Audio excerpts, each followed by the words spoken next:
A user asked Reddit. What are gonna be the real consequences of COVID, like in 20 years? A huge spike of long-lasting mental illness. The suicide hotlines are up 1000% right now. Being cooped up inside for so long is breaking people down. Unfortunately, the anxiety and depression people are developing will last. COVID-19 has held up a mirror, and the reflection is ugly.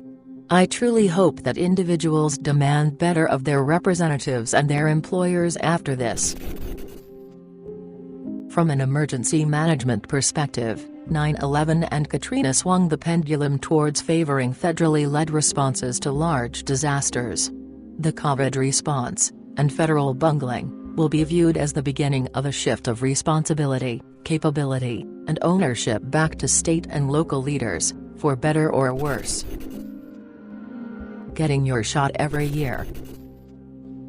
When I'm an old man, handshaking will probably be seen as a quaint traditional greeting that only old men who know each other closely will do.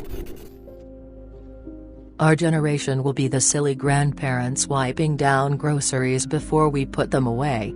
Oh grandpa, you don't have to do that. I lived through COVID-19 back in 2020, and kept you alive.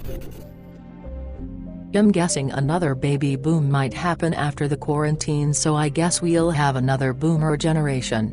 Gonna use the opportunity to say okay boomer to teens and young adults by then lol.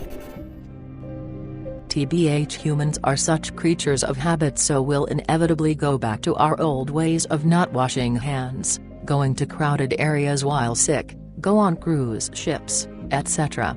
Economically we'll change, but for the most part we'll go back to our carelessness much sooner than 20 years. Companies will start saving money for emergency funds, then new management will take over and spend all the money meant for emergencies on frivolous shit. An emergency will happen and the employees will suffer again. A lot of low-paid essential workers are going to be bitter. Rightfully so. I expect some changes are going to result from that whole situation. I'm wondering if more people will move to the burbs. I've always loved my neighborhood in spite of having very little space and a tiny yard, but lately I've wished that we lived somewhere with a bigger yard, with trees, a driveway with a basketball hoop, room for home offices, etc. especially if telecommuting becomes more common or if kids can't go back to school in the fall. The socialization effects of young kids during this time. By the time children are 3 years old, 80% of their brain is wired, developed to accept love, how to play, how to learn, act. By age 500, 90% of their brain is wired. All the children who are missing out on a year or more of socialization could have unknown consequences: strong family ties where they are afraid to leave home, a harder time making new friends, difficulty socializing, depression or other mental health issues later on in life. I know people think that keeping their 2 or 3-year-old home, even elementary kids, isn't a big deal, but having this time where they are kept inside, and only seeing their parents and siblings is going to affect them in unknown ways 20, 30, 40 years down the road.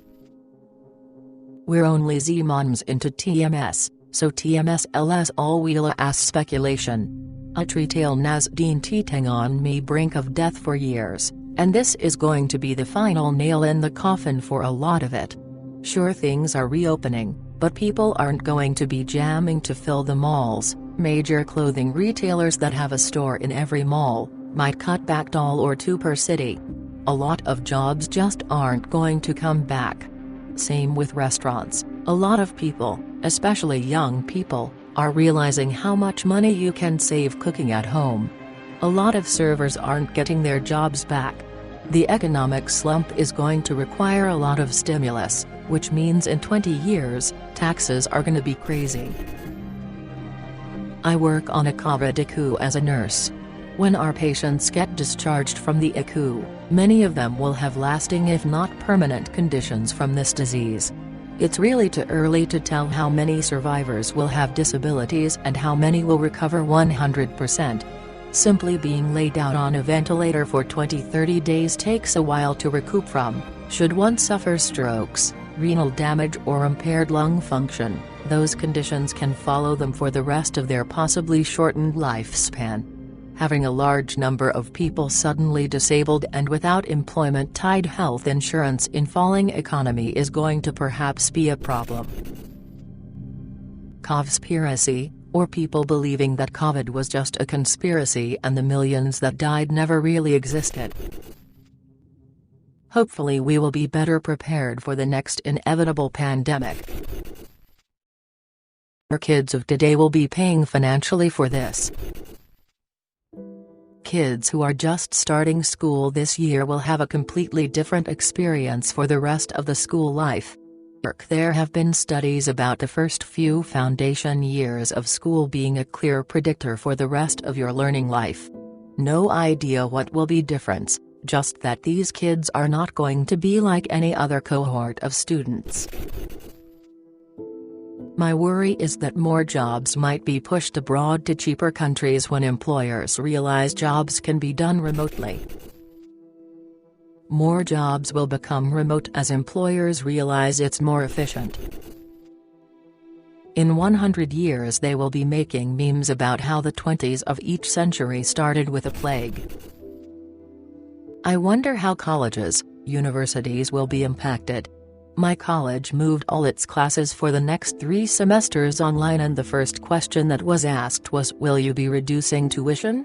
I think if they don't, a lot of people won't be able to go to college or finish out their degrees. I wonder how colleges, universities will be impacted. My college moved all its classes for the next 3 semesters online, and the first question that was asked was, will you be reducing tuition? I think if they don't, a lot of people won't be able to go to college or finish out their degrees. I wonder how colleges, universities will be impacted. My college. 20-year-olds rolling their eyes when their parents talk about COVID-19.